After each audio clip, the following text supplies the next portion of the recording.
हमारे लगभग 3 मुद्दे हैं। सबसे पहला तो जो सरकार ये कहा करती थी भाई नो खर्ची नो पर्ची, हम करप्शन को जीरो पे ले आएंगे, इसके बारे में है। और दूसरा जो हमारा जो नगर निगम है, जिनके मैडम जी बैठे हैं, ये भी उसके सदस्य हैं, उसमें जो करप्शन जो है जोरों पर है, बाइबती जवाद है और बहुत ज़्यादा रुपया लाखों की तादाद में उसमें जो है ना उसका मिसयूज़ हो रहा है। कहीं असंवैधानिक काम भी चल रहे हैं। और तीसरा मुद्दा हमारा सड़कों का, पूरे ज़िले की, हमारे पूरे ज़िले की सड़कें जो हैं, चाहे वो रदौर का क्षेत्र ले लीजिए, चाहे यमुनानगर का ले लीजिए, और चाहे सडौरे का ले लीजिए, चाहे जगाधरी का ले लीजिए, सड़कें सारी सारी एक प्रकार से ख़त्म हो गई। सड़कें नहीं रही, चलने के काबिल नहीं रही। अब बरसात हो जाती है, जब गाड़ी किसी की जाती है तो उसके छिंटे आपको पता है कि साथ वालों को भी लगते हैं, दुकानदारों को भी लगते हैं। ये 3 मुद्दे विशेष तौर पे हैं हमारे। पहला मुद्दा हम जो बात करेंगे, जिसके बारे में हम कल को जो है महामहिम राज्यपाल जी को ज्ञापन जो हम अपनी तरफ से यहाँ से भेजेंगे विशेष तौर पे, तो उसके लिए आपको तकलीफ़ दी गई है। और ये जो हमारा जो ज्ञापन है, इसमें हमारा मुद्दा जो है यही है, जो मौजूदा सरकार है भारतीय जनता पार्टी और जेजेपी की, इसके अंदर जो करप्शन के जो हैं, जो घोटाले जो हो रहे हैं, वो घोटाले उजागर भी हो जाते हैं। कई घोटाले तो ऐसे हैं उजागर करने वाले भी यही लोग हैं और हम भी हैं, और लेकिन उसको दबाने वाले भी यही हैं। जैसे कि पहले धान का घोटाला हुआ, उसके बाद फिर इस महामारी के दौरान शराब का घोटाला हुआ, और अब चावलों का घोटाला हुआ।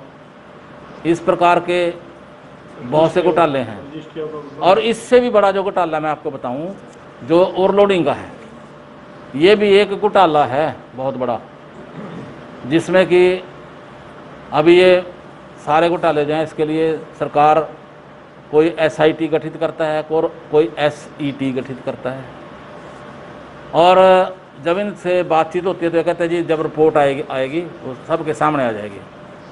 फिर रिपोर्ट में क्या होता है, कहता हम तो इस रिपोर्ट को मानते ही नहीं, चाहे वो डिप्टी चीफ मिनिस्टर साहब हैं और चाहे मुख्यमंत्री साहब हैं, कि ये तो हम तो इस रिपोर्ट को मानते नहीं। यही करने वाले, इंक्वायरी के लिए SCT गठन करने वाले, और यही उनकी रिपोर्ट को ना मानने वाले। तो इसके लिए विशेष तौर पे हमने ये आज ये प्रेस कॉन्फ्रेंस इसीलिए बुलाई है कि हम इस मुद्दे को लेकर के तमाम प्रदेश के अंदर, हरियाणा प्रदेश के अंदर जगह जगह पर जो है जितने भी हमारे डिप्टी कमिश्नर्स बैठे हैं जिला लेवल पर, उनको उनके माध्यम से एक जो है मेमोरेंडम यानी कि ज्ञापन उनको भेजेंगे। और जो दूसरा मुद्दा है वो है यहाँ की जो नगर निगम है, नगर निगम के जो इसमें अनियमितताएँ बरती जा रही हैं, चाहे वो टेंडर लगाने का है, एस्टीमेट का है। अब होता क्या है कि एस्टीमेट बन जाते हैं, एस्टीमेट बनने के बाद टेंडर हो जाते हैं, वर्क ऑर्डर भी हो जाते हैं।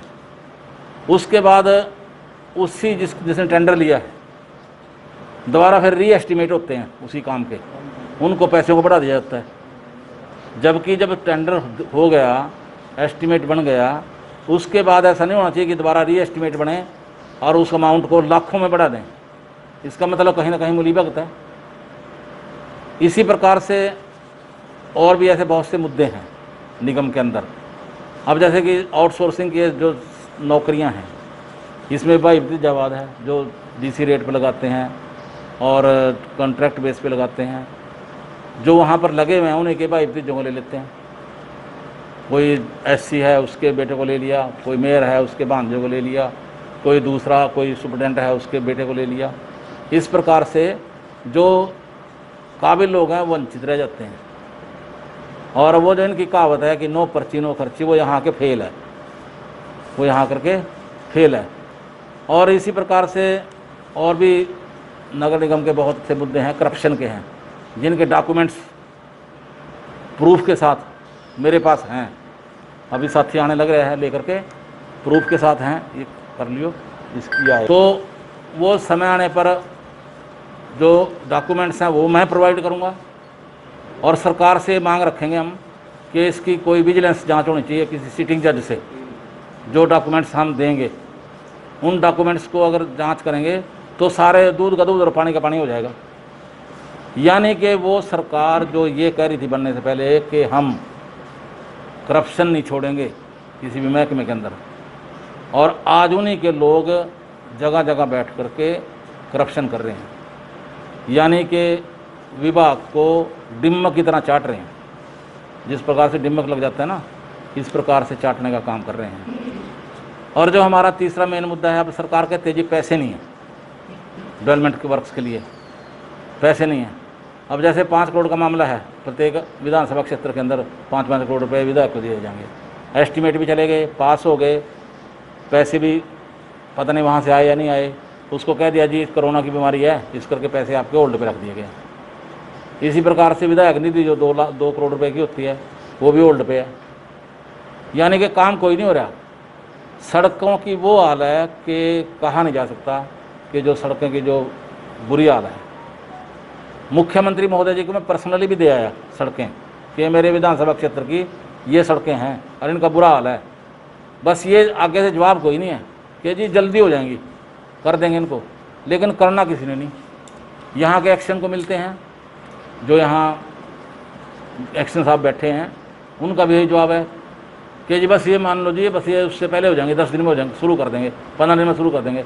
अब 6 महीने हो गए, हम इनकी बात देखते हैं। वो इसी प्रकार से अब हमें एक दिन तो आपको पता ही होगा कि हमने एक्शन साहब का घराव भी किया था, और इस चीज़ को लेकर के भी हम हमारा जो डेलीगेशन है कल को जो है हम एक जो ये ज्ञापन देंगे महामहिम के नाम उपायुक्त के माध्यम से, हम बहुत ज़्यादा संख्या में लोग इकट्ठे नहीं करेंगे, अपने ज़िले में से मेन लोगों को बुलाएंगे, मेन लोगों को, यानी कि उसमें 150-200 लोग हो जाएँ जो सभी 4 विधानसभा क्षेत्र के अंदर है, उनको बुला करके हम वो ज्ञापन उपायुक्त को के माध्यम से भेजेंगे, भाई हमारे ये काम जो है जल्दी से जल्दी कराओ।